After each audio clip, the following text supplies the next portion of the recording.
Greetings, this is Ron Smalik, and I'm reading Mockingjay, which is the third book in the Hunger Games series by Suzanne Collins. What follows are my thoughts chapter by chapter. And then in chapter 9, this is the last chapter of the first part of Mockingjay. It's going very quickly for me, which is a little bit sad, but that's also the way it goes. And this book is clearly not like any of the prior books. We don't have the games, but we have war looming over them, and the characters have come a long way since the beginning. In fact, right now they are back in District 12, and Katniss is going through the wreckage. Basically, they're trying to get some footage of her as the Mockingjay, and she takes them to the lake, which used to be her private spot, and really now is a place where they can all hang out without seeing all the wreckage. There's a scene there where she's singing back and forth with the Mockingjays, and everyone is just really enthusiastic about her singing. She explains, actually a little bit too long for my taste, she goes into the origin of the song that she's singing and what it means, the lyrics, and how her parents felt about the song, how it was from her dad, but her mom doesn't like the meaning of the song when she was a little kid, etc. And I thought that was a little bit long, but it was fine. Give more background on Katniss.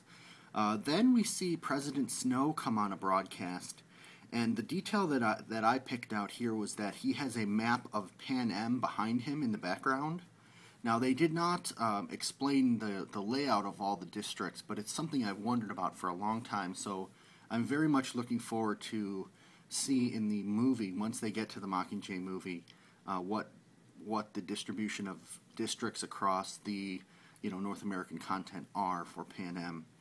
And they do describe kind of which districts are heavy fighting, which districts have already won, lost, etc. to some degree. And during President Snow's transmission, BT and the rebels / District 13 are able to hack into the feed and begin showing different scenes of Katniss and other things interspersed. And as far as we know, it's a very effective fighting campaign because the Capitol wasn't prepared for it. And PETA basically takes advantage of the chaos and basically gives them what I believe is going to be a warning, because he says you'll be dead by morning. Warning. Anyway, and based on the title of the next part of the book called Assault, I have a feeling that the Capitol is coming after District 13 to try to finish them once and for all. Alright, so we have now come to part 2 of Mockingjay, which is called Assault, and chapter 10 begins with District 13 sounding an evacuation drill. So everyone is basically going down to some underground shelters.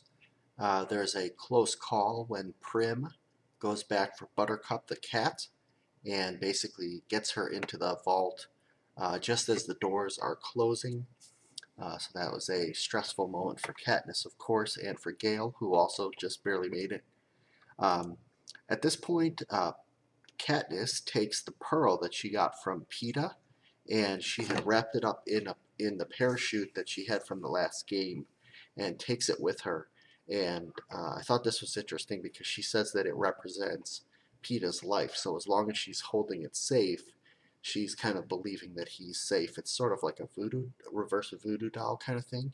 And this kind of struck a chord with me because when I was really young, I remember this one time when my parents were fighting late at night, and I think all parents do this at some point, but I was really afraid that they were just fighting and fighting so much, and that they were going to split up or something. And so I had taken this pillow that my mom had made for me when I was young. It was like a Star Wars pillow, hand stuffed and hand sewn. And I remember getting up in the middle of the night holding this pillow and then looking around the room for something of my father's and finding a belt of his that I had for some reason. I think it was actually a bathrobe belt. And so I remember wrapping the bathrobe belt around this pillow and thinking that as long as I keep these two items together, my parents would stay together and not split up, which they did stay together. Nothing ever happened, but it was that same sort of mentality that this chapter made me think of.